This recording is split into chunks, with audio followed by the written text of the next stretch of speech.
You know, becoming an entrepreneur begins with just a thought. And from then on, the labyrinth unfolds. And your first order of duty is to find a market, right? And that starts with two elements. Number one is to find a niche. Number two is to find a problem that the niche participants have. Next, you must generate cash flow quickly. For that, you need two subjects and two objects. Number one, you need a customer. Number two, you need a business. Number three, you actually need a solution to solve those people's problems. Number four, you need money. If you've gotten that far, you've done very well and you have a proof of concept. Cool? Now you built this small little business, but you can't really consider businesses because it can wipe out right away in no time, right? Like there's enemies circling around, there's other competitors will crush you in amount of days, right? But there's still a proof of concept, like you've proven like that something works. So how do you take this small little business and how do you grow it, right? Like, yeah, you have a proof of concept, you know it sells, you know you have a customer base, you know there's a solution for a problem they have. As long as you've done that, you're doing very well. Most people don't even get to there, right? I'll post a picture around here somewhere where it says like 10 top 10 reasons why most startups fail, right? I'll post a picture around here somewhere and it should show you like the diagram on what's it talking about. Now the first one is that there is no market need. The second one being they might have run out of cash, right? So like those first two, people actually, they're very easy to pass. They find a market need, they see that they have the solution, right? There are participants in that niche, their market, right? But the third one is what kills them, right? And it's actually the team building, right? And that is the reason why most startups fail. You know, the internet is like full of courses. Get my stuff. Then like, you know, once you buy that course, you're like, you learn, oh, you need to pick a market, you need to pick a niche, you need to do this, hire a team, do this, blah, blah, blah.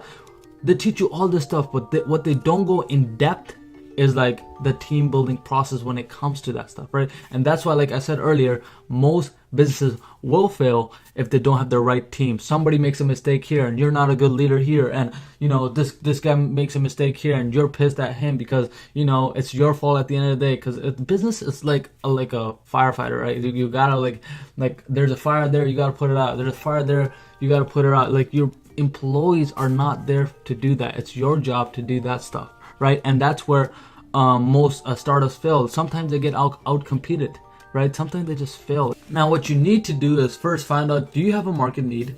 Number two is, do you have enough cash flow coming in, or do you have enough money to even support your business? Now there are some businesses, like the ones I started was like social media marketing, where you know I didn't have any money, and that business actually allowed me to start a business because I could go use other businesses' money and market for them. And literally I started doing free at first, right? Just to gain some, some testimonials, some sort of work I've done, right? And that's how I really got into my business, right? But like when it came to my team building process, it was probably one of the hardest part, right? Like, yeah, I had cash.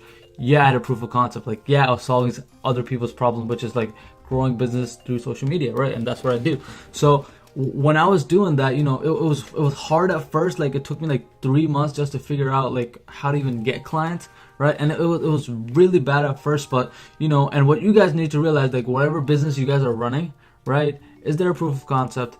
Do you have cash? Like, do you have cash flow? Is it coming in from where, right? Like if that's not happening, are you even breaking even, right? If that's not happening, your startup is probably gonna fail. Like I don't want to say it's 100% guaranteed, but you may need to look at something that's leaking out of your business. Like it's a boat, you know, and like, you know, there's holes in them. You know, your ultimate goal is to get a healthy, living, breathing company, right? And that requires a lot of effort. That requires a lot of work, a lot of smart work, hard work.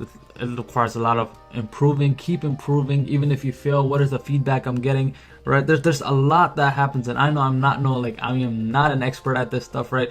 For me, I've been just in this game for about 3 years now, and you know, has it been easy? No, but it's been quite simple, I would say. But it has taken me down, going through roller coasters and whatnot. So like, it's been pretty fun, I'd say. But like, have I failed startups? Yes, I failed like 5, 6 startups, right? Started this business, that business, this business, fail, fail, fail, fail, fail, right? Because I didn't really have no proof of concept, right? So like what you need to do is, get that proof of concept. Once you have that, right? Like, do you have a customer? Do you have a need, right? Do they have a need?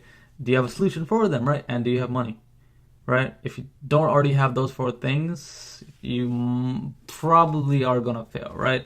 Now, once you do that, there's a lot of competition. You need to outcompete. You need to outwork, out-strategize, out-improve, outlast everybody. That's like in your market. Like you have to try to become number 1, or like just seek that. Like I know that you can be number 3 and still make money, but like you're probably gonna get outcompeted if that number 1 person knows what they're doing. If they don't know what they're doing and you're just coming out of nowhere and you start climbing out of nowhere rapidly, yeah, you could like outcompete them, right? So it really depends on how the market is, how your competitors look at you and whatnot. So yeah.